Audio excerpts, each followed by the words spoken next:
ఇప్పుడు మూసీ సుందరీకరణ పైన మీ అభిప్రాయం ఏంది? కేటీఆర్ గారు అన్నట్లు ఇదేమైనా స్కామ్? మూసీ సుందరీకరణ అవసరమా అంటే 100% అవసరం అండి. ఎందుకంటే ప్రతి గవర్నమెంట్ ఒక కొత్త విధానం ఆఫ్ ఎర్నింగ్ చూపించాల, అంటే డెవలప్మెంట్ అనేది చేయాల. ఇవాళ ప్రపంచ స్థాయి దేశాలతోటి మనం పోరాటం చేస్తున్నాం అంటే అట్లీస్ట్ డెవలప్మెంట్ విషయంలో హైదరాబాద్ అగ్రస్థానంకి రావాలని ప్రయత్నం చేస్తుంది. కాబట్టి ఒక కోణంలో మూసీ డెవలప్మెంట్ అనేది చాలా అవసరం మనకి. దీంతో ఏంటంటే గవర్నమెంట్కి కూడా కొత్త ఆదాయం అనేది కలిగిస్తుంది ఒకటి. రెండోది ఏంటంటే జనరల్ పబ్లిక్లో కూడా ఒక సేఫ్ సిటీ, ఒక నీట్ అండ్ సేఫ్ సిటీ అనేది, ఒక బ్యూటిఫికేషన్ ఆఫ్ సిటీ అనేది జరుగుతుంది ఈ మూసీ డెవలప్మెంట్ గురించి. ఇప్పుడు మీరు స్కామ్ అని అడిగితే 100% it's scam.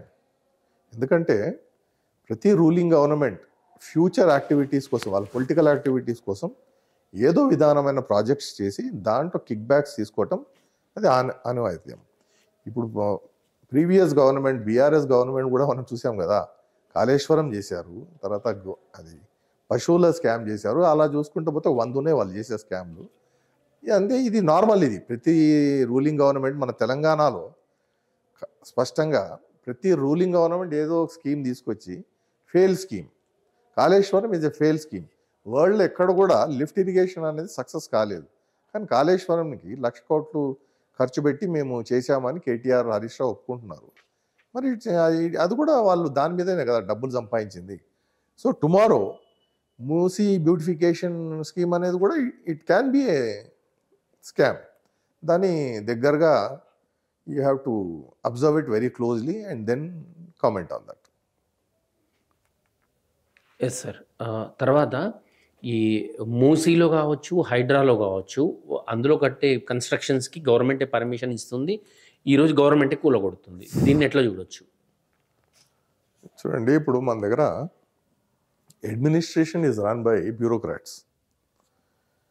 when there's a difference of opinion between bureaucrats and politicians or ruling party, అప్పటికి ఆ టైంకి ఉన్న రూలింగ్ పార్టీకి బ్యూరోక్రాట్స్కి కమ్యూనికేషన్ గ్యాప్ ఉంటే ఇలాంటి పొరపాట్లే జరుగుతాయి.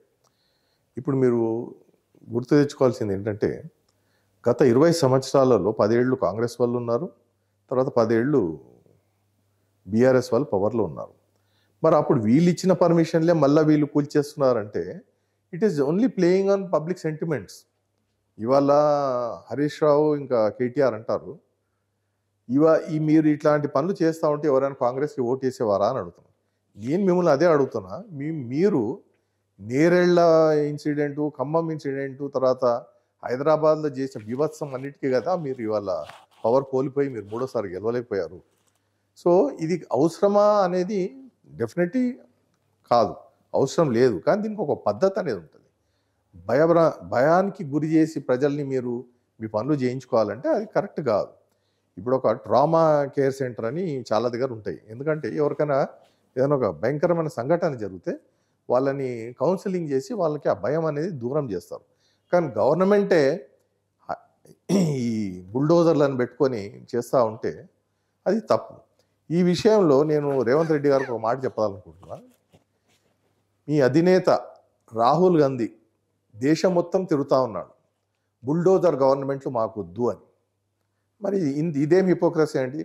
మీరేమో దేశం మొత్తం బుల్డోజర్లు వద్దు అని మీరు అంటారు, ఇక్కడ మాత్రం మీరు రూల్ చేసే స్టేట్ హైదరాబాద్లో, తెలంగాణలో హైదరాబాద్లో మీరు బుల్డోజర్లు తీసుకొని అన్నింటినీ కూల్చివేస్తున్నారు. ఇదేం డబుల్ స్టాండర్డ్స్? ఒక దిక్కేమో మీరు అదానీ దొంగ అంటారు, దేశం మొత్తం మీరు అదానీ మీద మీరు ఫైట్ చేస్తామంటారు. తెలంగాణలో మాత్రం మీకు అదానీ ఇన్వెస్ట్మెంట్లు అవసరం, ఆయన బిజినెస్లు ఇక్కడ పెంచాలని మీరు చెప్తారు.